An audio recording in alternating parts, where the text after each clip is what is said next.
स्वागत है दोस्तों आपके अपने चैनल जिज्ञासा पीसीएम में। तो हम आपके साथ हैं यूपी बोर्ड में, क्योंकि यूपी बोर्ड में 90 प्लस लाना है तो आप सही जगह पर आए हैं। आज हम बात करेंगे प्रश्नावली 3.1 और 3.2 के 5 महत्वपूर्ण क्वेश्चन के बारे में। उससे पहले कुछ लाइनों के साथ आपके लिए स्वागत शुरू करते हैं कि जब हौसला बना लिया ऊंची उड़ान का, तो क्या देखना कद आसमान का। इसलिए कहा जाता है कि आपने जब हौसला बना लिया है 90 प्लस लाने का ही, तो इन सभी बाधाओं को और इन कठिनाइयों को से जूझिए और इन कठिनाइयों को दरकिनार कीजिए और लग जाइए पढ़ने में। 90 प्लस दिलवाने की गारंटी हमारी है। तो चलते हैं वीडियो की तरफ। तो शुरू करते हैं 3.1।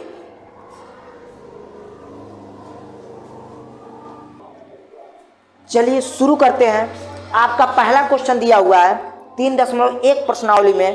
तीसरा क्वेश्चन जो है, तीसरा नंबर का क्वेश्चन है, जिसमें क्वेश्चन कह रहा है कि 2 केजी सेव और 1 केजी अंगूर का मूल्य किसी दिन 160 था। एक महीने बाद 4 केजी सेव और 2 केजी अंगूर का मूल्य 300 हो जाता है। इस स्थिति को क्या कीजिए, ज्यामिति का निरूपित कीजिए। तो पहले मान लेंगे, माना सेव की कीमत x रुपये और अंगूर की कीमत y रुपये है। तो पहले लिखेंगे, सिर्फ ज्यामितीय रूप में निरूपित करना है, इसको हल नहीं करना है। तो लिखेंगे माना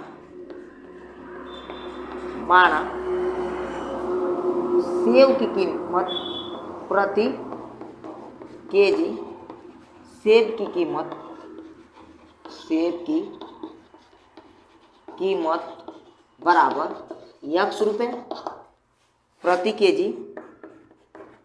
केजी, अंगूर की कीमत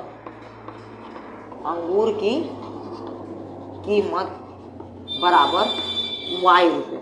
हमको तो मालूम नहीं है कितना है, हमको यही ज्ञात करना है। तो हम बात करेंगे तब प्रश्नानुसार। क्या लिखेंगे, प्रश्नानुसार एवं प्रश्न के अनुसार। अब कह रहा है शर्त फर्स्ट, क्या है उसका शर्त यानी कंडीशन पहला, शर्त पहला क्या है, कह रहा है कि जब पहले दिन हो गया तो 2 केजी सेव और 1 केजी अंगूर को जोड़ने पर, इसका मूल्य को जोड़ने पर 160 हो जाता है। यानी 2 केजी सेव, तो सेव कितना है, सेव की कीमत x, 2 केजी है, x रुपये लगा तो 2x रुपये हो गया, प्लस कितना 1 केजी सेव है, 1 केजी सेव है और सेव का दाम y रुपये है, तो y केजी हो गया, 1 का y में गुणा किए तो बराबर, दोनों को मिलाने पर कितना हो जाता है, 160 रुपये हो जाता है। तो 160 लिख दिए। इसको मान लेंगे समीकरण फर्स्ट। सिर्फ समीकरण बनाना है, समीकरण फर्स्ट हो गया। फिर हम बात करेंगे शर्त 2, शर्त सेकेंड के बारे में। शर्त सेकेंड क्या कह रहा है, शर्त सेकेंड कह रहा है कि कुछ समय बाद यानी कुछ दिन बाद 4 केजी सेव और 2 केजी अंगूर का मूल्य 300 हो जाता है। 4 केजी सेव यानी 4x प्लस 2 केजी अंगूर यानी 2y का मान कितना हो जाता है, 300 हो जाता है। समीकरण 2 बन गया। अब इस दोनों समीकरणों को हल करेंगे विलोपन विधि से, प्रतिस्थापन विधि से या ग्राफी विधि से, जिस विधि से कहे इसको हल करके हम क्या करेंगे, इसका आंसर निकाल लेंगे। क्योंकि 3.1 के आपके तीसरे क्वेश्चन में सिर्फ समीकरण बनाने के लिए बीजगणितीय रूप में निरूपित करने के लिए कहा है, इसलिए हम बीजगणितीय निरूपित करके इसको छोड़ देंगे, या बोर्ड पेपर में आ जाएगा तो इसको हम ग्राफी विधि से लगा लेंगे।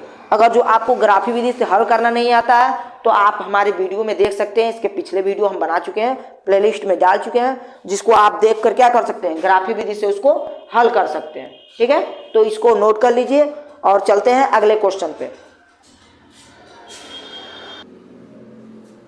चलिए 3.2 प्रश्नावली शुरू करने से पहले सबसे पहले कुछ चीज़ें आपको हम बता देते हैं, जिसको जान जाएंगे तो आप बोर्ड में पता कर पाएंगे कि क्या कौन सा समीकरण क्या होता है। तो सबसे पहले हम देखेंगे, आपका बोर्ड में आ जाता है कोई समीकरण, 2 समीकरण आ जाता है, कह देता है बताइए समीकरण संपाती है, संगत है कि प्रच्छेदित है कि समांतर है कि क्या है क्या नहीं है कि संपाती है इत्यादि करके आ जाता है। तो इसको हम आज समझ लेंगे क्या होता है क्या नहीं।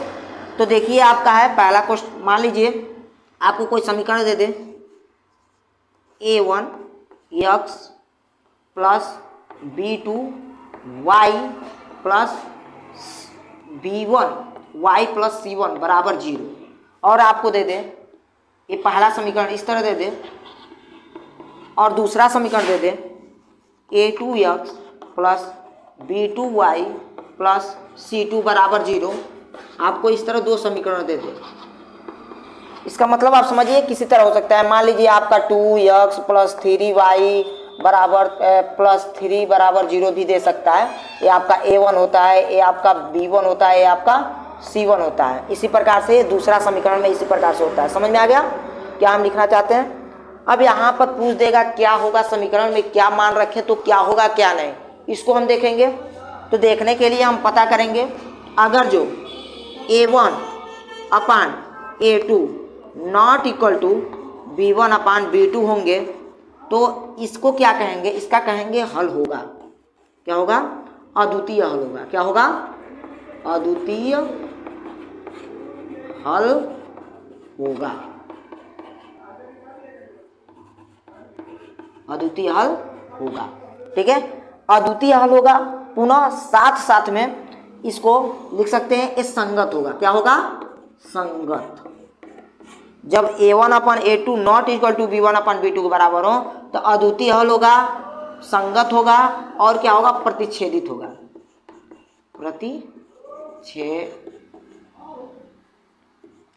प्रतिच्छेदित समीकरण,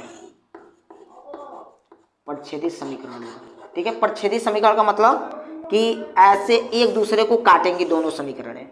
यानी कि मान लीजिए ये आपका पहला समीकरण यह है, यह समीकरण, दोनों को जब बनाएंगे ग्राफ पे तो ऐसे एक दूसरे को परिच्छेद करेंगे, क्योंकि संगत है तो एक दूसरे को परिच्छेद करेंगे। इसको नोट कर लीजिए। फिर अगला बताते हैं कि अगर जो, इसको नोट कर लीजिए, पहले स्क्रीनशॉट ले लीजिए, हो गया। अब चलिए दूसरा हम बताते हैं। चलिए अब दूसरा आपका है, चलिए देखते हैं। अगर जो समीकरण a1 अपन a2 बराबर b1 upon b2 not equal to c1 upon c2 होगा तो क्या होगा? अगर इस प्रकार के समीकरण आपको देखने को मिले तो हो जाएगा, यह आपका रेखाएं समांतर होंगी, रेखाएं समांतर होंगी, समांतर। और ये रेखाएं समांतर होंगी, ये क्या होगा? असंगत होगा, असंगत, ठीक है। ये असंगत होगा। साथ साथ असंगत के साथ साथ इससे और क्या निकलेगा? इसके कोई हल नहीं होगा, कोई हल नहीं होगा, नहीं होगा। इससे आपका 3.2 में बहुत सारे क्वेश्चन हल हो जाएंगे। नहीं होगा। अगर इस प्रकार से हो रहेंगी तो रेखाएं समपाती होंगी, रेखाएं समपाती होंगी, समपाती होंगी तथा इसके अनेक हल होंगे, इसके अनेक हल होंगे, अनेक हल होंगे। और इससे क्या निकल जाएगा? और इससे भी निकल के आएगा कि ये संगत होगा। क्या होगा? संगत होगा। अब एक बात समझ लीजिए, जब हम a1 अपान a2 बराबर not equal to b1 upon b2 पढ़ रहे थे तो अब देखिए ये संगत है, क्योंकि ये दोनों खराब लोग हैं, दोनों कटे हुए हैं, तो एक साथ चलेंगे, संगत होगा। इसमें दो सही है, एक कटा हुआ है, तो साथ साथ नहीं चलेंगे, ये दोनों अलग अलग चलेंगे, क्योंकि एक कटा हुआ है, एक खराब है, दो अच्छे हैं, तो इनके साथ क्यों रहेंगे? तो ये असंगत रहेंगे। इसमें है तीनों सही हैं, तो तीनों सब सही हैं तो तीनों एक साथ रहेंगे, ये संगत होगा। तीनों सही है, बराबर है, तो तीनों एक साथ रहेंगे। इसमें दो लोग बराबर हैं, एक लोग नहीं बराबर है, तो इस संग में नहीं रहेंगे। इसमें दोनों लोग क्या हैं? नहीं बराबर है, तो एक संग रहेंगे, कि दोनों बराबर नहीं है, दोनों गरीब हैं, तो आराम से एक साथ रहेंगे। ठीक है दोस्तों, तो यहाँ पर हम देख लेंगे और इसको इसी तरह हल करेंगे। 3.2 के सारे क्वेश्चन आपसे हल हो जाएंगे। नहीं हल होगा आप कमेंट कीजिए कि इसका वीडियो हम बना देंगे पर्सनली। तो चलिए बात करते हैं 3.2 के। एक इम्पोर्टेंट क्वेश्चन तो हो गया आपका, संगत असंगत, ये सब पूछ सकता है कि संगत है कि असंगत है, ये सब तो आप देख लिए। अब बात करते हैं पांचवें क्वेश्चन।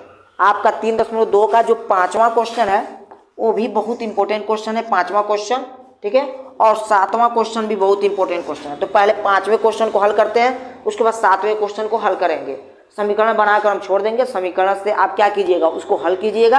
आप ग्राफी विधि से हल करना तो सीख ही गए हैं, नहीं सीखे हैं तो वीडियो है आपका प्ले लिस्ट में, उसमें जाकर आप देख सकते हैं। तो चलिए हम बात करते हैं। कह रहा है क्वेश्चन, एक आयताकार बाग जिसकी लंबाई चौड़ाई से 4 मीटर अधिक है और अर्ध परिमाप 36 मीटर है, बाघ की विमाएं ज्ञात कीजिए। तो बाघ की विमाओं के लिए तो पहले तो हमको लंबाई और चौड़ाई मालूम होना पड़ेगा। तो मानेंगे बाघ की विमाएं मतलब लंबाई और चौड़ाई, लिखेंगे माना बाघ की लंबाई बराबर x मीटर और चौड़ाई बराबर y मीटर। अब हम देखेंगे प्रश्नानुसार यानी प्रश्न के अनुसार क्या हो रहा है क्या नहीं। प्रश्न के अनुसार देखेंगे, शर्त फर्स्ट कहा है कि इसकी लंबाई चौड़ाई से 4 मीटर अधिक है। तो हम बात करेंगे इसकी लंबाई चौड़ाई से क्या है, शर्त फर्स्ट जो कहा है, जो इसकी लंबाई का मान है ना वो चौड़ाई से y से कितना अधिक है, 4 अधिक है। तो इसको हम बराबर के इधर लेकर आएंगे, तो x माइनस का y माइनस का 4 बराबर 0। ये आपका हो गया समीकरण फर्स्ट बन गया। अब हम बात करेंगे शर्त दूसरा, शर्त सेकेंड कह रहा है कि इसका अर्ध परिमाप 36 मीटर है। तो हम बात करते हैं अर्ध परिमाप बराबर होता है आयत का अर्ध परिमाप। आयत है ना लंबाई गुणे चौड़ाई, आयत का अर्ध परिमाप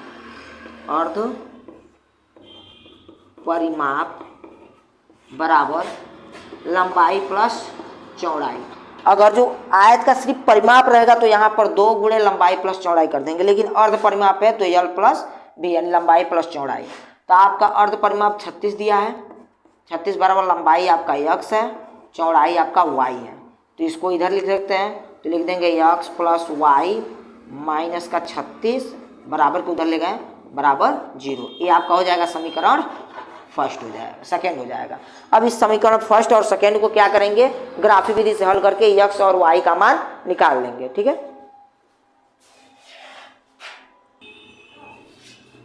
देखिए 7वां क्वेश्चन आपका है।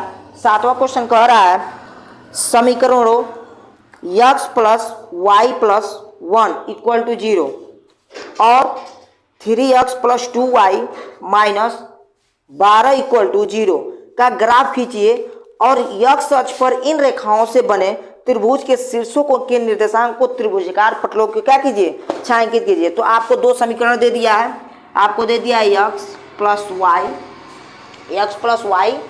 Plus 1 x minus Y plus 1 बराबर 0। एक यह समीकरण दे दिया है और एक और समीकरण दे दिया है 3x plus 2y minus 12, 3x minus 2y plus 12 बराबर 0। इसको क्या करना है, ग्राफी विधि से हल करना है। ग्राफी विधि से जब हम हल करेंगे तो मान लीजिए ये ग्राफ ऐसे खींचना है। ग्राफ खींचने के लिए वीडियो हम बना चुके हैं, जो प्लेलिस्ट में है, कैसे ग्राफ खींचा जाता है उसको सीख लीजिए। ठीक है, यहाँ पर हम बताएंगे कैसे इसको हल करना है। तो मान लीजिए ग्राफी विधि से इसको हल कर लिए, तो हल करने के बाद इसका 2 को समीकरण बनेगा। मान लीजिए एक ऐसे काट दिया, एक मान लीजिए ऐसे काट दिया, 2 समीकरण काट दिया। ये मान लेते हैं इसका समीकरण है, ठीक है, या इसका समीकरण किसी तरह काट दिया, तो इससे एक त्रिभुज बन रहा है। ऐसे करके एक त्रिभुज बन रहा है। इन्हीं त्रिभुज को नामांकित करना है कि ABC और इसको छायांकित करना है। ऐसे करके आप छायांकित कर सकते हैं। तो इसको पहले बना लीजिएगा। हो सकता है कि ऐसे ना किसी और तरह बने, लेकिन बनेगा त्रिभुज ही। जब त्रिभुज बनेगा तो उसको क्या कीजिएगा, ABC इस प्रकार करके आप क्या कर सकते हैं, इसको हल कर सकते हैं। ठीक है, आशा करते हैं 3.1 और 3.2 का 5 महत्वपूर्ण क्वेश्चन तैयार हो चुका होगा। अब अगले वीडियो में हम बात करेंगे 3.3 और 3.4 के महत्वपूर्ण क्वेश्चन के बारे में। तो जय हिंद, जय भारत।